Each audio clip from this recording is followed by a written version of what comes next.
Detail చూస్తే అమరావతిలో 80వ స్వాతంత్ర దినోత్సవ వేడుకల్లో సీఎం చంద్రబాబు నాయుడు కీలక ప్రసంగం చేశారు.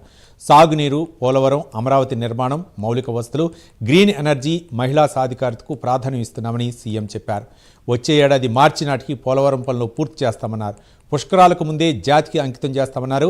అమరావతిని 5.5 కోట్ల ఆంధ్రుల ఆత్మగౌరవానికి ప్రతీకగా ప్రపంచ స్థాయి రాజధానిగా నిర్మిస్తామని స్పష్టం చేశారు. 2047 నాటికి స్వర్ణాంధ్ర సాధనే లక్ష్యమని, విధ్వంసం నుంచి వికాసం, వికాసం నుంచి వైభవం వరకు సాగుదామని పిలుపునిచ్చారు సీఎం చంద్రబాబు నాయుడు. స్వాతంత్రం వచ్చి 100 ఏళ్లు పూర్తయ్యే 2047 నాటికి దేశాన్ని, రాష్ట్రాన్ని నెంబర్ 1 చేయాలనే సంకల్పంతో పనిచేద్దాం అనే నేను సంకల్పం. ఈ దేశం మనకు హక్కులు ఇచ్చింది, గుర్తింపు తెచ్చింది, గౌరవం తీసుకొచ్చింది. దేశానికి మనం ఏం చేయాలనేది ఆలోచించాలి. దీనికోసమే నా దేశం, నా బాధ్యతని ముందుకు సాగాలి.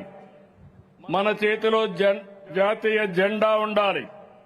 మన గుండెల్లో బలమైన అజెండా ఉండాలి. అనుకున్న లక్ష్యాన్ని సాధించడానికి వచ్చే 20 ఏళ్ల అనునిత్యం పనిచేస్తామని సంకల్పం తీసుకోవాలి. ఈ దేశానికి మనం ఏమి ఇవ్వగలమని ఆలోచించడమే అనే నేను సంకల్పం. మనం ఏ పని చేసినా దేశ భవిష్యత్తు దృష్టిలో పెట్టుకుని సమాజ హితం కోసం పనిచేయాలి. 2019 పరిస్థితులు పూర్తిగా మారిపోయినాయి. 2019లో వచ్చిన పాలకులు 5 ఏళ్ల పాటు రాష్ట్రాన్ని విధ్వంసం చేశారు, వ్యవస్థలు నిర్వీర్యం చేశారు. ఆ 5 ఏళ్లు చీకటి రోజులు చూశాం. గత పాలకుల అహంకారం, అసమర్థత, అవినీతి, అరాచకంతో రాష్ట్రం 30 ఏళ్లు వెనుకబడింది. ఆర్థికంగా రాష్ట్రానికి కోలుకోలేని దెబ్బ తగిలింది. అలాంటి పరిస్థితిలో 2024 ఎన్నికలు వచ్చాయి. ఆ ఎన్నికల్లో నరేంద్ర మోడీ గారు, పవన్ కళ్యాణ్ గారు, నేను కలిసి కూటమిగా ప్రజల ముందుకొచ్చాం. ప్రజలు గెలవాలి, రాష్ట్రం నిలవాలని కోరాం. కూటమిపై నమ్మకంతో అఖండ విజయాన్ని అందించారు. హెల్తీ, వెల్తీ, హ్యాపీ ఏపీ, అదే మన లక్ష్యం. దీనికోసం 10 సూత్రాలు రూపొందించాం. పేదరికం లేని సమాజం, ఉద్యోగ ఉపాధి కల్పన, నైపుణ్యం, మానవ వనరుల అభివృద్ధి, నీటి భద్రత, ఫార్మర్ అగ్రిటెక్, అంతర్జాతీయ స్థాయి లాజిస్టిక్స్, ఇంధన వనరుల సమర్థ వినియోగం, నాణ్యమైన ఉత్పత్తులు, స్వర్ణాంధ్ర, స్వచ్ఛాంధ్ర, డీప్ టెక్ అనే 10 సూత్రాలతో విజన్ సాకారం చేద్దాం. ప్రతి నియోజకవర్గానికి ఒక అభివృద్ధి యూనిట్ గా తీసుకుని విజన్ యాక్షన్ ప్లాన్లు రూపొందించాం. అమరావతి ఆంధ్రుల ఆత్మగౌరవం, 5.5 కోట్ల ఆంధ్రుల ఆత్మగౌరవానికి ప్రతీక మన రాజధాని అమరావతి.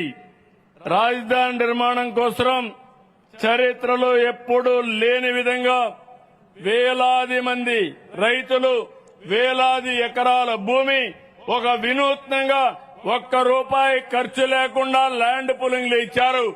ఆ రైతులకు మనస్ఫూర్తిగా మరొక్కసారి నా అభినందనలు, నా ధన్యవాదాలు తెలియజేస్తున్నా. ఇది ఇలాంటి స్ఫూర్తి దేశంలోనే కాదు, ప్రపంచంలోనే ఒక ఆదర్శం. విజిబుల్ పోలీసింగ్, ఇన్విజిబుల్ పోలీస్ అనేది మా విధానం. పోలీస్ శాఖలో టెక్నాలజీ, డ్రోన్, ఏఐ విస్తృతంగా వినియోగిస్తున్నాం.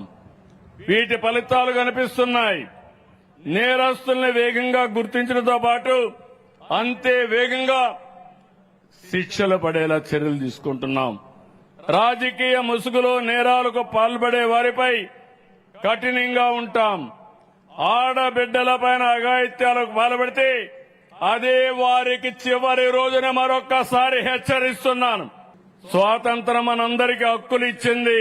స్వర్ణాంధ్ర మనకు, మన పిల్లలకు బంగారు భవిష్యత్తు ఇస్తుంది. స్వాతంత్రం మనకు అవకాశాలు ఇచ్చింది. స్వర్ణాంధ్ర ఆ అవకాశాలను ఆర్థిక శక్తిగా మారుస్తుంది. స్వాతంత్రం మనల్ని ఐక్యత చేసింది.